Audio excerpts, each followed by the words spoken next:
panoorin nyo na lang po ng buong buo yung video about dito sa pagbibigay natin o pagre-reaction natin dito kay BJ Bengo na itong sobrang labnaw po ng kanyang utak. Lahat dinig na dinig naman po niya at napapanood niya habang nire-reactionan niya po. Kaya lang, masyado niya pong dinivert yung mga kasinungalingan niya dito, yung mga sinabi ni Tatay Tekram at ni Telma sa mga pag-uusap po nila dito. So yan, pakinggan po natin yung mga sinasabi ni Telma at ni BJ na kasinungalingan po niya. Yan. So yan, pakinggan nyo na po mga katekram. Pakinggan nyo na po mga katekram itong mga sinasabi at reaction po natin dito kay BJ na Bengo na bobo, di ba? Yan. So yan, tuloy na po natin mga katekram. Hindi naman may simpang tao eh. Sabi ko, kaya yun talaga ako na ano kay sa bahay. May nabanggit ko kayong nakapagsabi ko kayo. Gemma Suarez, issue mong kalabaw, mga lamesa, di mo maayos, pero ng iba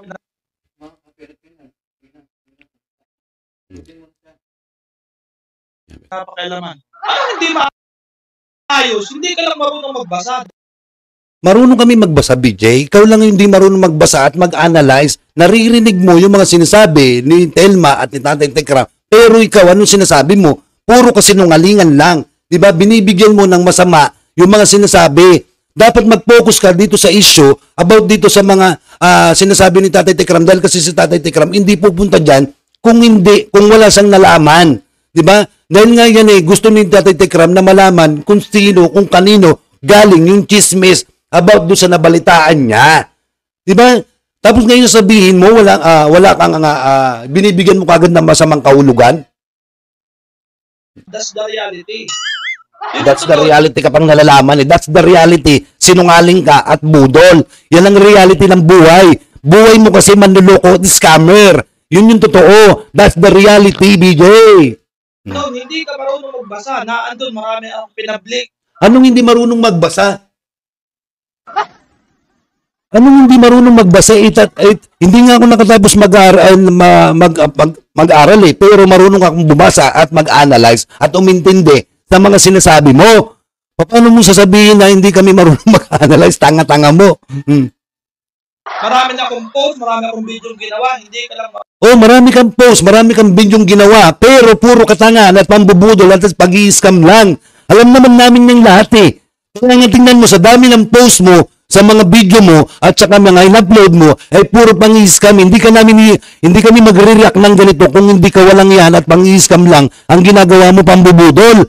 Diba? Yun yung katotohanan dito, sa dami-dami ng post mo, puro pambubudol lang. Kaya tuloy ang mga tao, wala nang tiwala sa'yo. Kaya ka nga sinipa ng Kalingap community dahil pambubudol lang ang alam mo at kasinungalingan.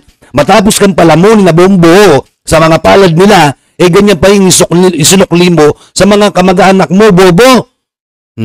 Yan tuloy. At marunong magbasa. Ano hindi maayos? Okay, balik tayo dito. Okay, balik daw po tayo dito sa kanyang sinasabi. So yan. Kapag sabi kayo ng hindi maganda, gusto kong linawin. Wait lang. Wait lang daw po. So yan tuloy. May nabanggit ko kayong kapag sabi kayo ng hindi maganda, gusto kong linawin. Ano po ba yun? Kasi baka mali po yung nakarating sa akin Diba, narinig naman po natin yung sinabi ni Tatay Tekram. Baka meron daw po siyang gustong sabihin. Baka daw po mali yung nakarating na balita sa kanya. Yun po yung nililinaw ni Tatay Tekram. Kaya na itong si BJ, ang tanga-tanga, hindi marunong umintindi at hindi marunong makinig sa sinasabi at hindi niya iniintindi yung sinasabi ni Tatay Tekram. Yun tuloy po natin. Kasi sabi ko po kasi na, sabi niya kasi, yun nga daw na tinulungan mo daw kami, kung di daw sa iyo, di ka kami magkakabahay. Sabi ko, Totoo naman diba, Telma? Totoo naman, kung hindi dahil kita Tatay Tekram, hindi ka talaga magkakabahay. Yun yung reality. Diba? Kung hindi kay Tatay Tekram na hindi sa nagdagdag ng 420,000, hindi ka talaga magkakabahay. Kasi si Tatay Tekram naawa sa mga anak mo. Kung tutuusin hindi ka naman kakaawa ni Tatay Tekram dahil alam niya sa sarili niya, marites at sinungaling ka at budol ka at bayaran ka. Diba? Pero si Tatay Tekram alam niya nakikita niya naawa siya sa mga anak mo. Diba? Kung hindi dahil kay Tatay Tekram, wala ka ngayong bahay. Walang bahay ngayon yung mga anak mo. So yan, tuloy po natin. Sabi ko sa utang na loob, ayan po, hindi naman po nawawala yan. Pero yung ano po, yung sabi na, Eh buti alam mo na hindi talaga nawawala ang utang na loob. Hindi dapat yan pinaintindi mo at sinabi mo yan kay Batang Kargador. Dahil si Batang Kargador walang utang na loob eh. Natatandaan nyo pa guys, si Batang Kargador di ba walang utang na loob? Nabanggit po ni Telma na ang utang na loob daw po ay hindi na mabayaran ng utang na loob. Di ba? Tandaan mo, Telma, dapat sabihin mo yan kay Batang Kargador, total eh, kasama ka naman nung pumunta sa Pampanga na kunin ang card niya. Dapat sinabi mo sa kanya yan. Di ba? Tapos ang galing-galing mo magsasalita ng ganyan, eh, ikaw pala gawain mo. Wala ka talagang utang na loob, pare-parehas kayo. Yan tuloy. yun nga, pinagbili yung, parang nga ito, pera-pera nga lang. Sabi ko, hindi ko po nakakalimutan ng paggawa sila sa amin ng bahay. Pero, Alam mo pala sa sarili mo yan eh. Hindi mo pala nakakalimutan na pinagawan ka ng bahay ni Tatay Tekram, pero anong ginawa mo? Diba? Saan ka pumunta? Diba? Sa mga wakwak. Saan ka naniwala? Sa mga wakwak, diba? Kasi ganyan yung gawain ng mga taong binibenta yung kaluluwa o ang pera sa dangal. Yan ang kasi, kawawa ka naman, Nanay Telma. Diba? Hindi mo inisip yung magiging consequences o yung mga mangyayari dito. Diba? Tutuusin, dapat nga maging ka pa kay Tatay Tekram eh. Yung tawag dito, yung maging mabuti kang tao sa kanya dahil sa Tatay Tekram lahat ng maayos o kagandahan sa inyo ay ginagawa niya, 'di ba? Pinagawan ka ng bahay, imbes na dapat kita Tatay Alan lang, pero idinamay na yung pansarili mong bahay dahil na naaawa si Tatay Tekram sa mga anak mo dahil natutulog dyan sa saig. Kaya lang kayo kasi hindi kayo marunong appreciate ng mga tao nagmamahal sa inyo at tumutulong sa inyo dahil alam nyo lang kasi puro pera. Puro pera. Dahil kasi kayo, ganyan kayo, binibenta nyo yung dangal ninyo para sa pera. Diba? Yan, tuloy. dahil din yun sa sponsor. Ayun, sa pala ba yun? Oo, si Tatay Tekram. Dahil nga kay Tatay Tekram sponsor nyo nga si Tatay Tekram na pagawan kayo ng bahay. Kung hindi dahil kay Tatay Tekram, wala kang bahay ngayon. Mapapatayo ba ng bahay ni Panyang yung 50K mo? Saan banda mapapatayo yung 50K mo ni Panyang? Diba? Baka nga lang baka aloe blocks lang yung bibilin doon sa 50K na yun eh. Diba? Wala pa talagang masisilungan na matino. Diba? At least si Tatay Tekram, alam niya lahat yan. Matalino si Tatay Tekram eh. Pagdating sa mga ganyan, papagawa, lahat yan kukonsumuhin niya, diba? Dahil kay Tatay Tekram sa pag-sponsor niya sa'yo, tandaan mo, Telma, habang buhay mong itatatak sa kokote mo na si Tatay Tekram ay naging sponsor sa buhay ninyo, sa parte ng buhay ninyo. Kung wala ang Tatay Tekram, wala kayong bahay na masisilungan. Hanggang ngayon, barong-barong pa rin. Dapat magpasalamat kay Tatay Tekram. Tignan mo yung ginagawang kabutihan ni Tatay Tekram. Tapos ikaw, ganun kadali maniwala ka sa mga wakwak na ibinenta mo lang yung dangal mo para sa kukunting alaga. Hindi mo inisip ang pera na uubos, pero ang pagmamahal na bilang pamilya ni Tatay Tekram, hindi mauubos yan. Dahil ang pamilya po, nananatili lang sa puso yan. Pero ang pera, mauubos at mauubos. Yan. So totoo po yung nakarating po sa akin. Opo naman. Opo. Di ba? Totoo talaga yun na. Totoo yung Tatay Tekram. Wag mo nung sabihin na wag mo sabihin na nakarating lang sa'yo. Totoo po yan. Diba? Hindi po nila ibabalita sa inyo yan, Tatay Tekram, kung hindi po totoo. Yan po ay kasinungalingan lang po yung ginawa po kasi ni Telma, yan po ay kawalang yan lang po sa inyo. Hindi po siya tumanaw ng utang na loob sa inyo. Hindi po niya tinignan yung kabutihan na ginawa niyo po sa kanila o sa kanya. Diba? Kung tutuusin po dapat halos lahat po silang magpapamilya, magpasalamat po sa ginawa niyong kabutihan sa kanila, Tatay Tekram. Yan. So tuloy po natin. Siyempre, sa sobrang galit, ano na sinasabi ko kasi pagkatapos na namin, kung wala raw akong pambili, mahihilan daw sa kanya, bibigyan daw niya. Sabi ko, hindi ako ganun. Kaya ko magtrabaho ng sarili kong sikap. Sabi ko.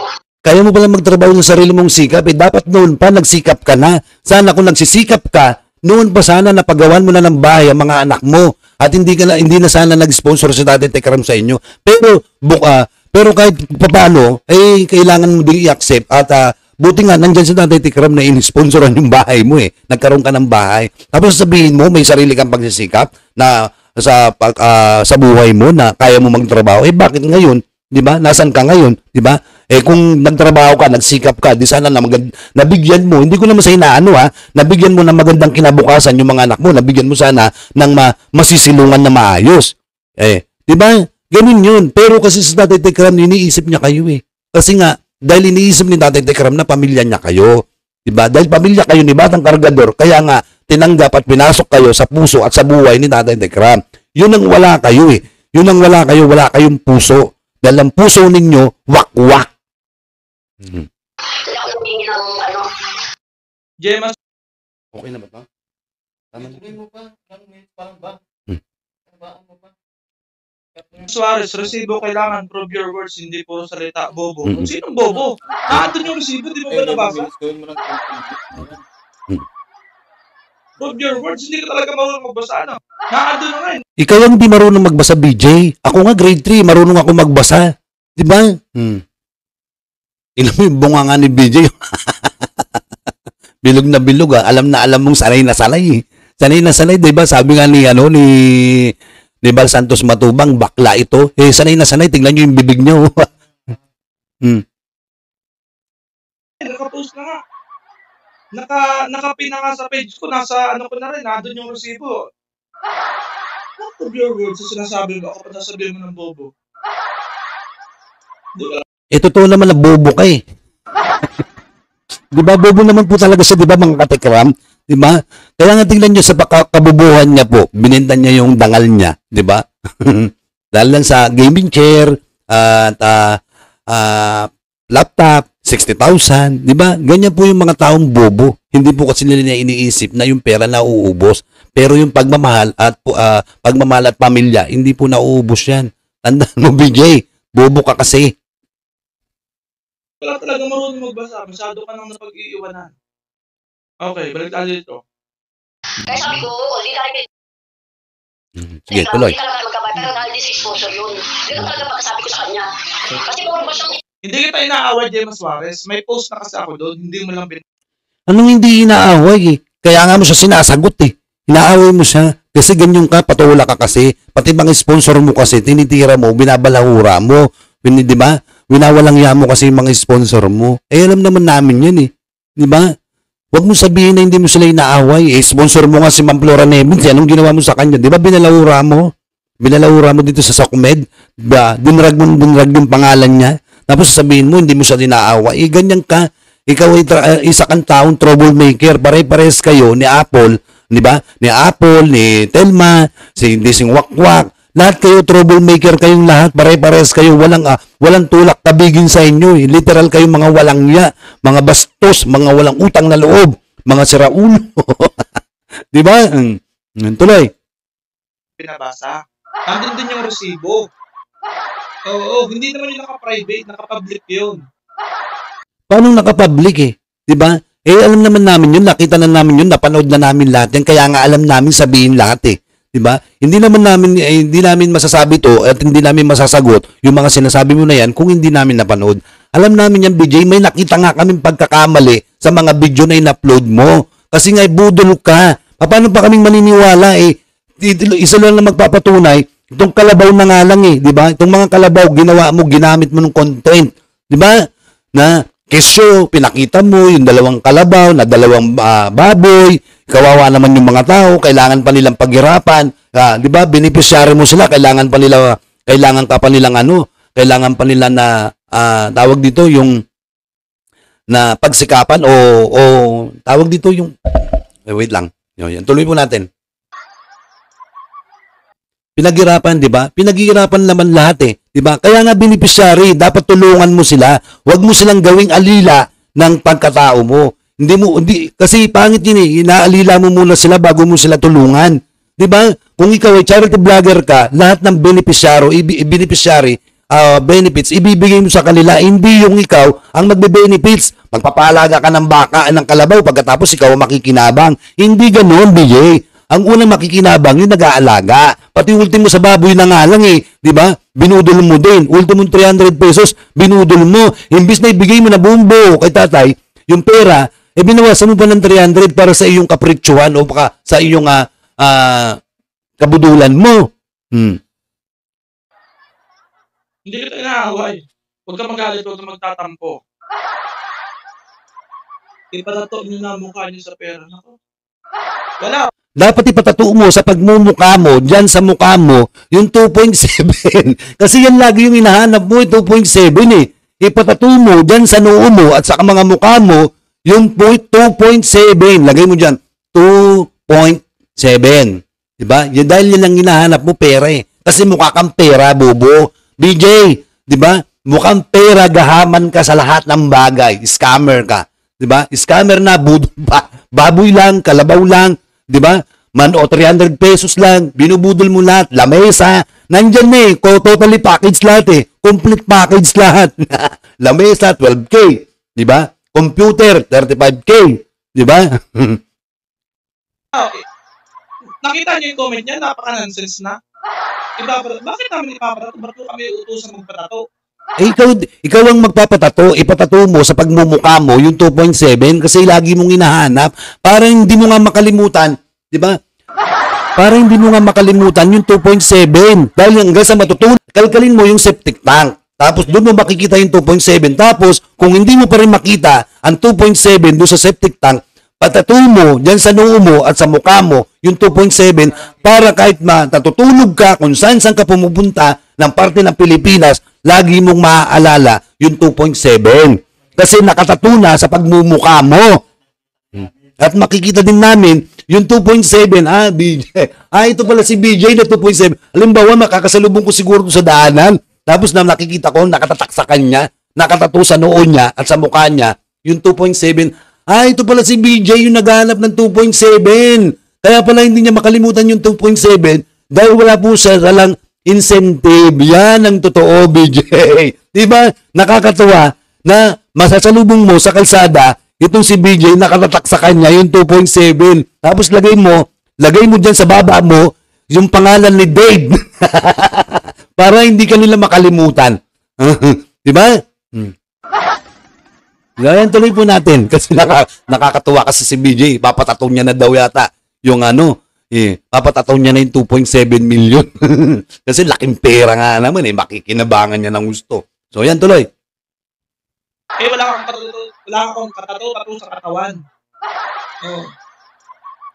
Paano ka nga magkakaroon na to? Ngayon pa lang magkakatatato ka na sa katawan kung may papatato mo yung 2.7 sa pagmumukha mo tsaka sa noo mo. Andyan sa sandok mong baba.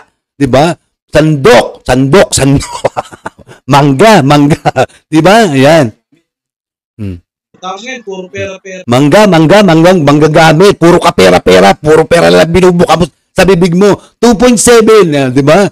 Pag talaga 2.7, talagang magiging gaman ka. Biro mo, 2.7 million. Siyempre, malaki na yung matatapos niya na yung bahay niya dito. Puro pera kasi. So, yan tuloy. Di ba wala ka nang mairibat?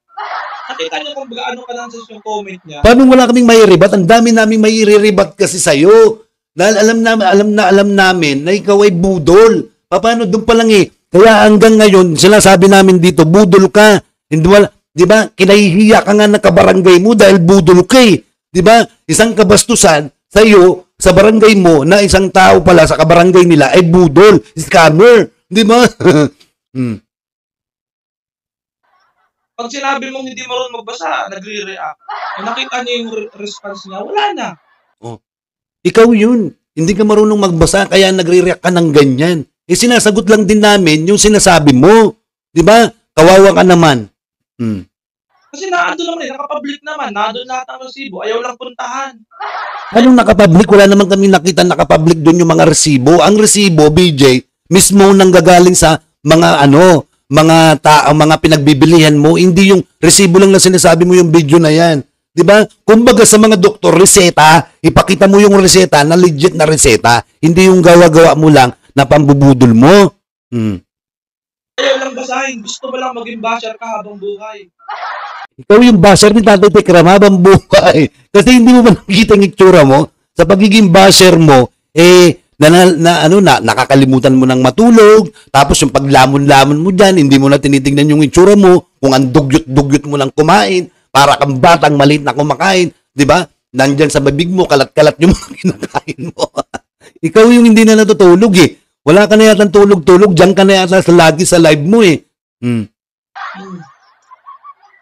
Okay. So, balik ka dito. So yan guys, hanggang dito na lang yung ating topic para dito kay BJ kasi wala na tayong makukuha dito kung hindi ka pambubudol at kasinungalingan lang naman, 'di ba yung sinasabi niya?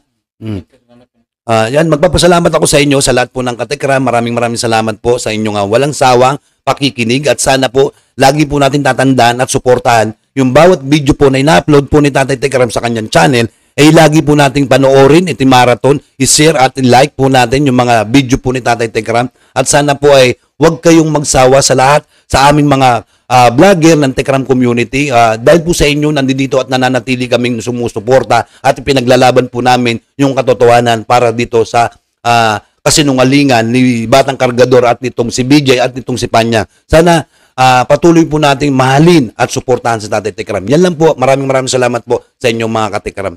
Bye-bye. See you next live at see you upload video po natin. Yan. God bless po.